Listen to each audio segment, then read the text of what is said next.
Boa noite, sejam bem-vindos à nossa live Telemedicina na Prática.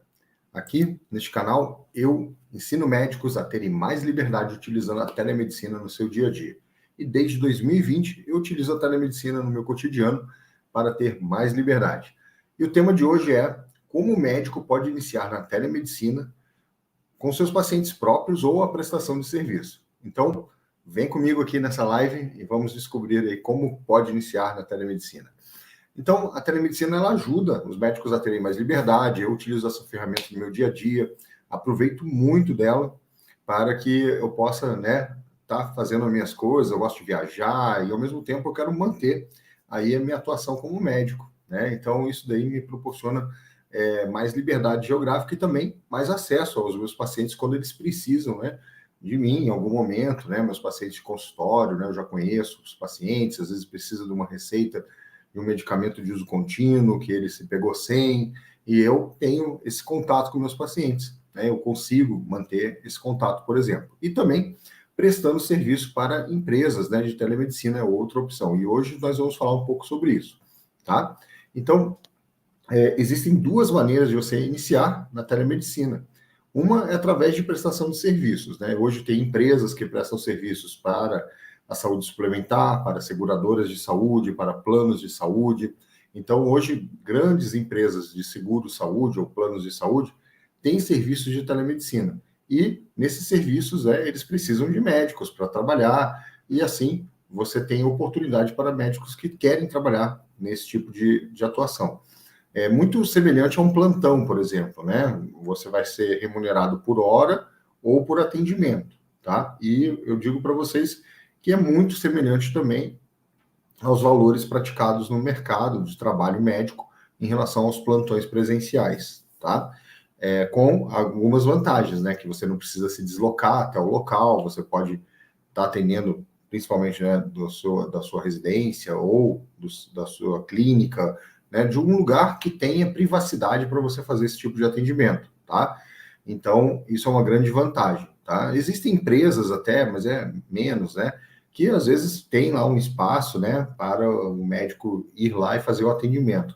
Mas isso não é comum, assim, o mais comum é que você faça o atendimento de onde você estiver para a empresa, tá? Então, tem várias formas de contratação, né, propostas, né, ou pagamento por hora, ou, como eu falei, por atendimento, tá? Algumas empresas, né, fazem pacotes fechados de número de atendimentos, outra por horário, tá? Por exemplo, eu faço para uma empresa que paga por hora, e nessa hora eu tenho um horário agendado dos pacientes, certinho, é uma agenda mesmo, né? O paciente entra em contato, agenda o horário dele, e naquele horário eu vou atendê-los. Outras empresas, né, eu já trabalhei para uma nesse sistema, é atendimento tipo ordem de chegada, né, como um plantão. Eu já não gostei muito desse modelo para mim, tá? Aí eu acabei migrando e fui para uma outra empresa que eu acho que tem mais a ver com o jeito como eu gosto de trabalhar, que é horário agendado, tá? Mas a maioria, né, como eu falei, é desse tipo de atendimento, né? Tipo um pronto atendimento online, onde vai dar o direcionamento para esse paciente. Muitas operadoras de saúde estão vendo a telemedicina como um elemento que pode ajudar a organizar a demanda e tirar também do pronto atendimento presencial, do pronto-socorro, aqueles casos que são de baixa complexidade, né, e não precisam, né, do atendimento numa unidade de pronto-socorro ou hospitalar, deixando, assim, aquele serviço disponível para os casos que realmente precisam, tá? Outra questão é que muitas empresas de seguro-saúde, planos de saúde, estão vendo também a questão de organização da demanda ambulatorial também, onde a telemedicina faz a primeira triagem, né, e organiza, né, a demanda das pessoas, né, dos segurados ou dos seus clientes dentro dos serviços de saúde, tá? Isso ajuda muito as empresas a fazer aí a gestão dos seus custos operacionais através também do uso da telemedicina. Por isso que a telemedicina tende, né, a ganhar mais espaço ainda no mercado de trabalho médico, tá? E um outro ponto são os pacientes próprios, né, de consultório ou pacientes que você queira fazer atendimentos particulares. Muitos médicos trabalham, por exemplo, 40 horas do serviço público e não têm oportunidade de abrir um consultório, não vão investir na abertura do consultório. mas tem procura de pessoas que querem, né, o seu atendimento. Às vezes é muito aquela questão que eu falo para o pessoal, ficar respondendo dúvida no WhatsApp, fazendo consultinha de corredor, não é o correto. Não é bom para o paciente, não é bom para você. Então, para fazer com segurança, da maneira adequada, você tem recursos hoje para fazer a telemedicina de forma adequada, né? O uso de prontuário eletrônico, é uma exigência, inclusive, do Conselho Federal de Medicina, o registro desse atendimento, tá? Registro em prontuário.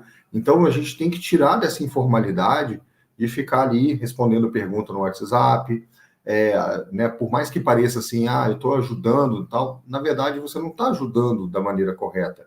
A maneira correta de se ajudar uma pessoa que tem necessidade de um serviço de saúde ou de uma demanda de saúde é você fazer um atendimento de forma correta, fazendo a sua anamnese, registrando isso em prontuário, fazendo a prescrição quando preciso, fazendo o encaminhamento necessário, se houver necessidade do exame físico e assim por diante. Essa é a maneira correta de se ajudar as pessoas, tá? E assim também você protege o seu ato médico, porque existe toda uma responsabilidade em cima do nosso ato e também, de forma ética, a gente deve, sim, ser remunerado pelo nosso atendimento, tá? Então, quando você traz para a formalização o atendimento médico à distância, traz para a telemedicina, você pode, sim, de maneira justa, buscar a questão dos seus honorários, né? Isso está lá até no Código de Ética, né? Que é justo, né? O médico ter os seus honorários, né? Pelos serviços prestados, tá? E o que é importante nos dois casos, né? Tanto para quem vai prestar serviços de saúde ou para quem tem pacientes próprios, é estudar as leis e a regulamentação vigente, tá? A gente tem uma resolução sobre telemedicina, a gente tem uma lei sobre telesaúde no Brasil.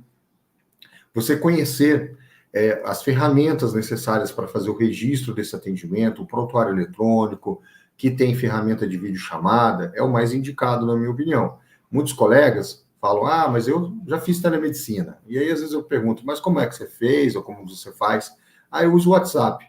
Não é a ferramenta adequada, ela não foi desenvolvida para isso. E, além disso, não traz uma visão das pessoas de um profissionalismo, né? Porque é muito mais profissional você ter um sistema de agendamento, onde a pessoa faz o agendamento dela eletrônico ou confirma com a sua secretária, faz ali o recebimento de um material antes da consulta, né, orientando sobre como vai ser uma teleconsulta, o que ela precisa, quais são as condições ideais para ser feita uma teleconsulta, né? O paciente também tem que estar num lugar adequado, com boa conexão de internet, silencioso, com privacidade, né? Então, isso é importante. Tá? Então, antes da teleconsulta, por exemplo, para os meus pacientes particulares, ou os pacientes que eu já tenho de consultório, quando vai fazer uma teleconsulta, eu envio um material explicando como deve ser a teleconsulta. E também aproveito ali nesse material e dou algumas orientações, né? Se ele tiver um aparelho de aferição da pressão arterial,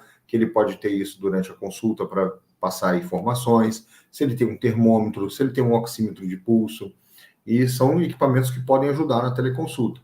Também eu aproveito para orientar ele da importância de uso de fone de ouvido para melhor compreensão, né, e o áudio ficar melhor, do ambiente também, de uma luz frontal, que é melhor para a gente avaliar o paciente também através de uma videochamada, e também que ele precisa ter um ambiente de controle da privacidade ali também, né? Então, se ele tem alguma questão para falar com o médico, ele tem que estar num local que tem essa privacidade, tanto para o paciente quanto para o médico também poder fazer o seu trabalho. Agora, claro, se ele precisa de um acompanhante, né, pode estar junto um acompanhante lá no local, basta, né, tá combinado isso também entre o profissional e o paciente, tá? Outro ponto importante é você saber as diferenças, né, entre uma receita médica digitalizada e uma receita médica digital, tá? Porque a primeira, como eu falei, digitalizada, né? O que é digitalizada? É você pegar uma receita médica e passar no scanner ou tirar uma foto e enviar para o paciente, tá? Isso daí não tem valor, né? Porque não tem uma assinatura eletrônica, é só considerado uma cópia, né, de um documento, tá? Um documento que não tem autenticidade. Agora, uma receita eletrônica assinada de forma digital, com certificado eletrônico, ela tem validade de documento, tá? É como se você tivesse ido no cartório e até feito o reconhecimento de firma lá no cartório, né? Carimbado, né? O documento. Então, a receita eletrônica, de forma correta, é essa, né? A receita digital. É receita assinada de forma eletrônica por certificado digital, tá? Isso existem programas, aplicativos que emitem esse tipo de receita, mas você precisa ter o seu certificado digital, tá? Para poder emitir ela da maneira correta, tá? Assim, o paciente pode, né, aviar a receita em uma farmácia, ou exames também que você solicitou, ele pode buscar um laboratório para fazer, pode apresentar esses documentos para o plano de saúde dele, tá? Você tem a questão também dos encaminhamentos, relatórios médicos, isso tudo você pode fazer de forma eletrônica. A única questão, né, que já é uma coisa que eu falo sempre, aviso o pessoal, que é a receita digital. Ainda, né, a Anvisa não regulamentou a questão da receita digital dos medicamentos controlados de tarja preta, por exemplo, tá? Agora, medicamentos que são vendidos sem receita, sem obrigatoriedade de receita, medicamentos tarja vermelha, onde a receita é obrigatória, e medicamentos tarja vermelha com retenção de receita, esses todos você pode sim fazer a prescrição eletrônica e enviar essa receita digital para o paciente, tá? Além disso, eu reforço aqui, né, você fazer a telemedicina com as ferramentas adequadas traz formalidade para o seu atendimento, tá? Isso valoriza o teu ato médico, tá certo? Então, é importante você fazer da maneira correta, tá?